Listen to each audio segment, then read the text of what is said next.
Hello my beautiful souls, എല്ലാവർക്കും ഇപ്പോഴും എപ്പോഴും ദൈവത്തിൻ്റെ അനുഗ്രഹങ്ങൾ ഉണ്ടാകട്ടെ എന്ന് പ്രാർത്ഥിക്കുന്നു. ഞാനിന്ന് നിങ്ങളുടെ അടുത്ത് വന്നിരിക്കുന്നത് ജീവിതത്തിൽ നിങ്ങൾക്ക് നല്ല കാര്യങ്ങൾ നടക്കാനും നാൾക്കുനാൾ പുരോഗതി ഉണ്ടാവാനും വേണ്ടി നിങ്ങളേവരും അറിഞ്ഞിരിക്കേണ്ടതും അതുപോലെ തന്നെ ചെയ്തു പോവേണ്ടതുമായ ഒരു റുട്ടീൻ പോലെ ജീവിതത്തിൽ ഒരു ശീലമാക്കി മാറ്റേണ്ടതായ ഒരു പ്രധാനപ്പെട്ട അറിവ് നിങ്ങളുമായിട്ട് ഷെയർ ചെയ്യാൻ വേണ്ടിയാണ്. ഓക്കെ, അപ്പോൾ എന്താണ് ആ ഒരു അറിവ്? അത് വേറൊന്നുമല്ല, നമ്മൾ രാവിലെ 3 മണിക്കും 5 മണിക്കും ഇടയിൽ ഉണരുക എന്നതാണ്. ഉണരുക മാത്രമല്ല, ആ ഒരു സമയത്ത് നമ്മൾ ചെയ്യേണ്ടതായ പ്രധാനപ്പെട്ട 2-3 കാര്യങ്ങൾ കൂടിയുണ്ട്. അതാണ് ഞാനിവിടെ ഷെയർ ചെയ്യുന്നത്. നിങ്ങളിൽ പലരും ജോലിക്ക് പോകുന്നവരുണ്ടാകാം, അല്ലാത്തവരുണ്ടാകാം. ഇനി അതുകൊണ്ട് തന്നെ അവർക്ക് പുലർച്ചെ നേരത്തെ ഉണരേണ്ട ആവശ്യവും ഉണ്ടാകാം. ജോലിക്കൊക്കെ പോകുന്നവരാണെങ്കിൽ തീർച്ചയായും അവർക്ക് നേരത്തെ ഉണർന്നേ പറ്റും. അപ്പം അങ്ങനെയുള്ളവരാണെങ്കിൽ അവർക്ക് ആ സമയത്ത് ഉണരുക എന്നത് വലിയൊരു ബുദ്ധിമുട്ടുള്ള കാര്യമല്ല, അതൊരു ശീലമായിട്ടുണ്ടാവും. നമുക്ക് ആവശ്യമില്ലെങ്കിൽ പോലും നമ്മളത് ആ സമയത്ത് ഓട്ടോമാറ്റിക്കലി ഉണർന്നിരിക്കും. കാരണം ഒരു കാര്യം നമ്മൾ സ്ഥിരമായിട്ട് ഇങ്ങനെ ചെയ്തു തുടങ്ങുമ്പോൾ അലാറമൊന്നും വെച്ചില്ലെങ്കിൽ പോലും നമ്മൾക്ക് അതൊരു ശീലമാകും. കാരണം ആ ഒരു സമയത്ത് ഉണരുക എന്നത് നമ്മുടെ ആ ഒരു സബ് കോൺഷ്യസ് മൈൻഡിൽ രജിസ്റ്റർ ആയി കഴിഞ്ഞിട്ടുണ്ടാവും.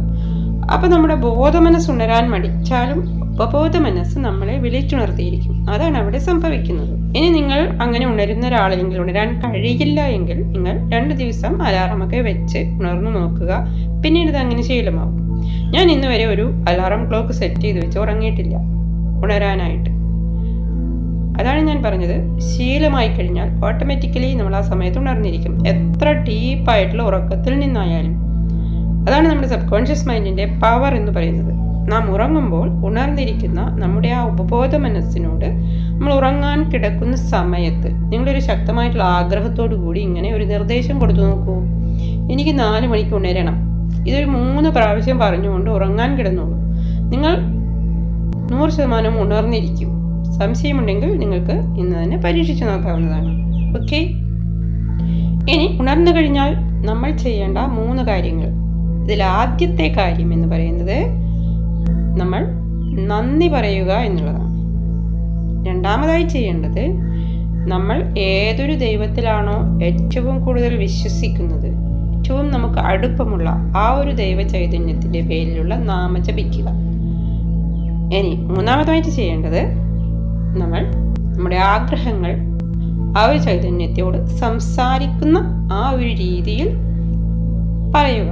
സംസാരം നമ്മുടെ മനസ്സിലാകാം. ഇതൊക്കെ തന്നെ നമുക്ക് മനസ്സിൽ ചെയ്യാം. ഇനി ചെറിയ ശബ്ദത്തിൽ ചെയ്യാനാണെങ്കിൽ അങ്ങനെ ചെയ്യാം. നിങ്ങളുടെ സാഹചര്യം ഏതാണോ ആ രീതിയിൽ ചെയ്യാവുന്നതാണ്. ശബ്ദത്തിൽ പറയണമെന്നൊന്നുമില്ല.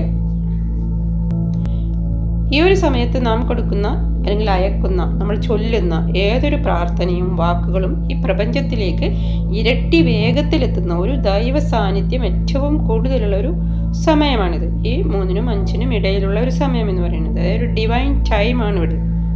അപ്പം നിങ്ങൾ പലരും ഈ സമയത്ത് ഉണർന്നു പോയിട്ടുണ്ടെങ്കിൽ പറയാറില്ലേ, അയ്യോ എന്തിനാണിപ്പോൾ ഉണർന്നത്, എൻ്റെ ഉറക്കം പോയല്ലോ, ഇനി കിടന്നാൽ ഉറക്കവും വരില്ല എന്നൊക്കെ. അങ്ങനെ ഒരിക്കലും പറയരുത്.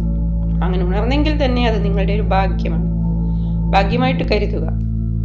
എന്ത് ചെയ്യണം? 10 മിനിറ്റ് ഈ പറഞ്ഞ കാര്യങ്ങളൊക്കെ ചെയ്യുക. മറ്റ് തിരക്കൊന്നുമില്ലെങ്കിൽ കൂടുതൽ സമയവും ചെയ്യാം. എണീക്കാൻ വയ്യാത്തൊരാളെങ്കിൽ പോലും കിടന്നിടത്ത് നിന്ന് ചെയ്യാവുന്ന കാര്യങ്ങളാണ് ഇതൊക്കെ തന്നെ. ജനാലകൾ തുറന്നിട്ട് ശുദ്ധ നല്ല തണുത്ത വായുവൊക്കെ ശ്വസിച്ചുകൊണ്ട് ചെയ്യാം. കാലും മുഖവുമൊക്കെ കഴുകി ഒന്ന് ഫ്രഷ് ആയിട്ട് വേണമെങ്കിൽ ചെയ്യാം. നിങ്ങൾക്ക് എങ്ങനെ ചെയ്യാൻ പറ്റുമോ ആ രീതിയിൽ നിങ്ങളുടെ താല്പര്യമനുസരിച്ച് ചെയ്യാം. പ്രാർത്ഥന എന്ന് പറയുമ്പോൾ എങ്ങനെയാണ്? മനസ്സിൽ പ്രാർത്ഥിക്കാം, ചെറിയ ശബ്ദത്തിൽ പ്രാർത്ഥിക്കാം. അത് നിങ്ങളുടെ സാഹചര്യങ്ങൾ പോലെ എങ്ങനെ വേണമെങ്കിലും ചെയ്യാം. അപ്പോൾ എങ്ങനെ പ്രാർത്ഥിക്കാം? നാം ദൈവത്തിനോട്, അതായത് ഈ പ്രപഞ്ചശക്തിയോട് അല്ലെങ്കിൽ പ്രപഞ്ചനാഥനോട് നേരിട്ട് സംസാരിക്കുന്നത് പോലെ നമുക്ക് നമ്മുടെ കാര്യങ്ങൾ അവിടെ പറഞ്ഞ് സമർപ്പിക്കുകയാണ് വേണ്ടത്. അത് സങ്കടങ്ങളാകാം, സന്തോഷങ്ങളാകാം, ആവശ്യങ്ങളാകാം.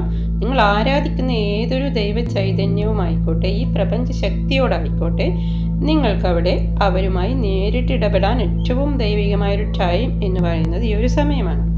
ഗ്രാറ്റിറ്റ്യൂഡ് എന്നത് നമ്മുടെ ജീവിതത്തിൽ നമ്മൾ ചെയ്തു പോവേണ്ട ഏറ്റവും മഹത്തായിട്ടുള്ള ഒരു പ്രവൃത്തിയാണ്. ജീവിതാവസാനം വരെ തുടരേണ്ടുന്ന ഒരു റുട്ടീൻ പോലെ ചെയ്യേണ്ടുന്ന എന്തിനും ഏതിനും നമ്മൾ ഏതിനോടും നന്ദി പറയുക. നമ്മൾക്ക് ലഭിക്കുന്ന എല്ലാത്തിനും നമ്മൾ നന്ദി പറയുക. ഇവിടെ നമ്മൾ ചെയ്യേണ്ടത് ഈ ഒരു ദിവസം, ഈ ഒരു നല്ല ദിവസം എനിക്കായി അനുവദിച്ചതിന് നന്ദി, ഉണർവോടെ എഴുന്നേൽക്കാൻ സാധിച്ചതിന് നന്ദി, എനിക്കായി ഈ ലോകത്ത് എന്തെല്ലാം സമ്പത്തുണ്ടോ അതിനെല്ലാത്തിനും നന്ദി. ഈ രീതിയിൽ നമുക്ക് നന്ദി പ്രകടിപ്പിക്കാം. സമ്പത്തെന്ന് പറയുമ്പോൾ അതിലെല്ലാം ഉൾക്കൊണ്ടിരിക്കുന്നു. അത് നല്ല ബന്ധങ്ങളുടെ രൂപത്തിലാകാം, പണത്തിൻ്റെ രൂപത്തിലാകാം, മക്കളുടെ രൂപത്തിലാകാം, ഭർത്താവിൻ്റെയോ ഭാര്യയുടെയോ രൂപത്തിലാകാം, ആത്മാർത്ഥമായ സൗഹൃദങ്ങളുടെയോ സ്നേഹബന്ധങ്ങളുടെയോ രൂപത്തിലാവാം. അല്ലേ, ഭർത്താവിനെ സമ്പത്തായി കാണുന്നവരുണ്ട്, ഭാര്യയെ സമ്പത്തായി കാണുന്നവരുണ്ട്, പരസ്പരം റെസ്പെക്റ്റ് കൊടുക്കുന്നവരാണെങ്കിൽ. ഓക്കെ, വീട്, വസ്തുവകകൾ, സ്വർണം, നല്ല വസ്ത്രങ്ങൾ, നല്ല ഭക്ഷണം, ഇവയെല്ലാം സമ്പത്ത് തന്നെയാണ്. എല്ലാം അതിൽ ഉൾക്കൊണ്ടിരിക്കുന്നു. ഓക്കെ, അപ്പോൾ നിങ്ങൾക്കൊരു സംശയം തോന്നാം, ഉണരുമ്പോൾ തന്നെ എങ്ങനെയാണ് ഇതൊരു നല്ല ദിവസമാണ് എന്ന് പറയുന്നതെന്ന്. അതെ, അത് അങ്ങനെ തന്നെയാണ് നമ്മൾ പറയേണ്ടത്. കാരണം ഉണരുമ്പോൾ തന്നെ നാം അങ്ങനെ ഒരു യാഥാർത്ഥ്യം നമ്മൾ മനസ്സുകൊണ്ട് നമ്മൾ ആക്സെപ്റ്റ് ചെയ്യണം. ആ ഒരു റിയാലിറ്റി ആയിട്ട് നമ്മളത് ഉൾക്കൊള്ളണം. ഈ ഒരു ദിവസം എന്നെ സംബന്ധിച്ചിടത്തോളം ഏറ്റവും നല്ലൊരു ദിവസമാണ് എന്ന് നാം മനസ്സുകൊണ്ട് അക്സെപ്റ്റ് ചെയ്യുക. അത് നന്ദിയായിട്ട് പറഞ്ഞ് പ്രകടിപ്പിക്കുകയും ചെയ്യുക. കാരണം ഈ പ്രപഞ്ചത്തിലേക്ക് നാം എന്താണോ കൊടുക്കുന്നത് അത് തന്നെയാണ് നമുക്ക് തിരിച്ചു കിട്ടുക. നല്ലത് കൊടുക്കുക, നല്ല വാക്കുകൾ പറയുക, നന്മ ചെയ്തില്ലെങ്കിലും ദോഷം ചെയ്യാതിരിക്കുക, അതാണ് വേണ്ടത്. ഓക്കെ, ഇനി ഗ്രാറ്റിറ്റ്യൂഡ് പറഞ്ഞു കഴിഞ്ഞാൽ, ആ ഒരു നന്ദി പറഞ്ഞു കഴിഞ്ഞാൽ പിന്നെ നാം ചെയ്യേണ്ടത്, നിങ്ങൾ വിശ്വസിക്കുന്ന ദൈവം അത് ഏതുമായിക്കോട്ടെ ആ ഒരു ദൈവ ചൈതന്യവുമായിട്ട് ബന്ധപ്പെട്ടിട്ടുള്ള നാമം ജപിക്കുക. നാമജപം എന്നത്, നാമജപങ്ങൾ എല്ലാ മതങ്ങളിലുമായിട്ട് ബന്ധപ്പെട്ടിട്ടുള്ളതാണ്. എല്ലാ മതങ്ങളിലും നാമജപങ്ങളുണ്ട്. ഇനി നിങ്ങൾ ഭഗവാൻ കൃഷ്ണനെ വിശ്വസിക്കുന്നവരാണെങ്കിൽ ഓം നമോ ഭഗവതേ വാസുദേവായ നമ, അതൊരു നാമമാണ്, നാമജപമാണ്. അത് ജപിക്കാം. നാരായണ നാമം ജപിക്കാം. ഏത് ദൈവത്തിനോടാണോ നിങ്ങൾക്ക് കൂടുതൽ അടുപ്പവും വിശ്വാസവും ഉള്ളത് അതുമായി ബന്ധപ്പെട്ട നാമം ജപിക്കാം. ഇനി ക്രിസ്ത്യാനിറ്റിയിലുള്ളവർക്ക്, മുസ്ലിംസിന്, ഇനി ബുദ്ധമതത്തിലുള്ളവർക്ക് എല്ലാവർക്കും അവരുടേതായ ജപങ്ങളുണ്ട്. അത് അവർക്ക് ജപിക്കാം. അത് കഴിഞ്ഞ് മൂന്നാമതായിട്ട് ചെയ്യേണ്ടത്, ദൈവത്തിനോട് നേരിട്ട് സംസാരിക്കുന്നത് പോലെ നാം നമ്മുടെ ആഗ്രഹങ്ങൾ പറയാം. ഇത്രയും കാര്യങ്ങളാണ് നമ്മൾ ചെയ്യേണ്ടത്. ഇതിനെല്ലാം കൂടി ഒരു 10 മിനിറ്റ് മതിയാകും സാധാരണഗതിയിൽ. ഇനിയിപ്പോൾ മെഡിറ്റേഷൻ ശീലമുള്ളവരാണെങ്കിൽ നിങ്ങൾക്ക് പിന്നീട് മെഡിറ്റേഷൻ ചെയ്യാം. ഇനി കൂടുതൽ സമയം പ്രാർത്ഥിക്കണമെന്ന് ആഗ്രഹമുള്ളവരാണെങ്കിൽ അങ്ങനെ ചെയ്യാം.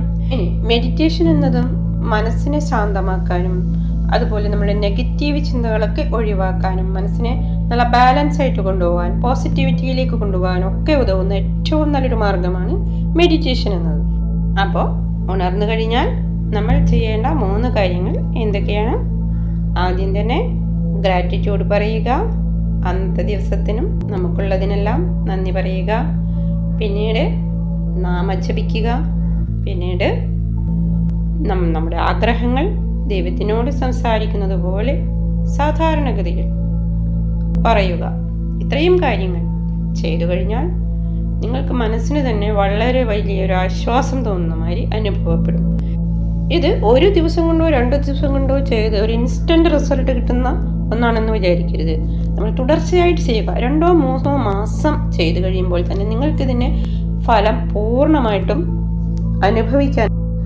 എല്ലാം അവസാനിച്ചു, ഇനി എനിക്കൊന്നും നല്ലത് വരാനില്ല, ഒരു പ്രതീക്ഷയുമില്ല എന്ന് ചിന്തിക്കുന്നവരാണ് നിങ്ങളെങ്കിൽ നിങ്ങളിത് പ്രാക്ടീസ് ചെയ്ത് നോക്കൂ. കുറച്ച് ദിവസം കൊണ്ട്, ഒരു മാസം കൊണ്ടെങ്കിലും നിങ്ങൾക്ക് നല്ലൊരു പോസിറ്റിവിറ്റി ഫീൽ ചെയ്ത് തുടങ്ങും. നിങ്ങൾക്ക് പുതിയ പ്രതീക്ഷകൾ ഉണ്ടായി തുടങ്ങും. എല്ലാ കാര്യങ്ങളെയും നെഗറ്റീവായി കാണുന്നവരാണെങ്കിൽ നിങ്ങൾക്ക് എല്ലാത്തിനെയും പിന്നെ പോസിറ്റീവായിട്ടുള്ളൊരു ഫീൽ ഉണ്ടാകും. അതുപോലെ തന്നെ എൻ്റെ കൂടെ എൻ്റെ രക്ഷയ്ക്കായി ഒരു ശക്തിയുണ്ട് എന്നൊരു ഫീൽ ഉണ്ടാവും. അത് തന്നെ നിങ്ങൾക്ക് വലിയൊരു ആശ്വാസമാണ്. നന്ദി പറയുക എന്നത് ഞാൻ പറഞ്ഞു കഴിഞ്ഞാൽ നമ്മൾക്ക് എന്തിനോടും, നമ്മൾക്ക് കിട്ടുന്ന എന്തിനോടും നമ്മൾ നന്ദി പറയണം. ഏത് ചെറിയ കാര്യമായിക്കോട്ടെ വലുതായിക്കോട്ടെ. ഇനി നിങ്ങൾക്കൊരു ഗ്ലാസ് വെള്ളം ആരെങ്കിലും തരുന്നതായാൽ പോലും നമ്മൾ നന്ദി പറയാം. താങ്ക്സ്. ജീവിതാവസാനം വരെ തുടർന്നു പോകേണ്ട ഒരു റുട്ടീൻ പോലെ ചെയ്യേണ്ടുന്ന ഒരു കാര്യമാണ് ഈ നന്ദി പറയുക എന്നത്. ദൈവസ്നേഹം വർണ്ണിച്ചിടാൻ വാക്കുകൾ പോരാ, നന്ദി ചൊല്ലി തീർക്കുവാനീ ജീവിതം പോരാ. കഷ്ടപ്പാടിൻ കാലങ്ങളിൽ രക്ഷിക്കുന്ന സ്നേഹമോർത്താൽ എത്ര സ്തുതിച്ചാലും മതി വരുമോ? ദൈവസ്നേഹം വർണ്ണിച്ചിടാൻ വാക്കുകൾ പോരാ. നന്ദി ചൊല്ലി തീർക്കുവാനീ ജീവിതം പോരാ. ഓക്കെ, അപ്പോൾ ഇതുപോലെയുള്ള ഇനിയും പുതിയ പുതിയ അറിവുകൾക്കായി ചാനൽ സബ്സ്ക്രൈബ് ചെയ്ത് കാണുക. അപ്പോൾ വീഡിയോകൾ ലഭിക്കുന്നതാണ്. Thank you for watching. By.